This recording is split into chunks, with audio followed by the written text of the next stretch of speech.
Bülent Dadaşov, Rafael Dadaşov niyə baxmalıydı? Kendisi oğlu diye kardeşim Əlbəttə ki. niyə baxmalıydı? Gəlin açıq danışaq. Mən əmimin borcunu niyə verməliyəm ki, misal üçün? Ya da əmim oğluna mən niyə baxmalıyam ki?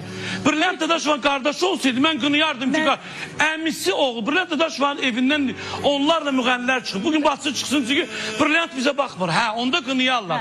Ama yeri gələndə Bülent Dadaşov, Rafael Dadaşov niyə himayədarlıq eləməli? Prezident təqaüdü alırdı. Pulu var idi evdə. Mənə maraqlı nədir? Bülent, sən çıxıb o vaxt deyəndə ki, həkimlər 2000 manat pul istəyir. Mən onu sözü deməmişəm. Mən o sözü deməmişəm.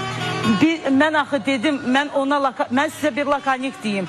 Mən o vaxtı atamın yanına getdiyim zaman o media gəldi, onları qovdular. Mənə o vaxtı Xoşgədəm xanım dedi ki, qızım nə olub o mənim atam ola bilər, amma o Rafael Dadaşov xalqın artıqdır. Xalqa məxsusdur. Mənə dedi ki, açıqlama ver, atama nə olub? Ürəkdimi? Bizim ixtiyarımız var bunu bilməyə. Gəl verilişə, dedim qurban, mən tez çıxacağım, açıqlama verim, gedəcəm. Dedim, məni tez bıraxın, niyə? Dedim ki, çünki oradan zəng gəldi və mən məbləği çatdırmalıyam. Bax, bunu dedim. Üstündə var idi o pul yəni? Bəli, var idi, mən onu çatdıracaqdım da. Sadəcə orada Xoşgədəm xanım dedi, necə hani?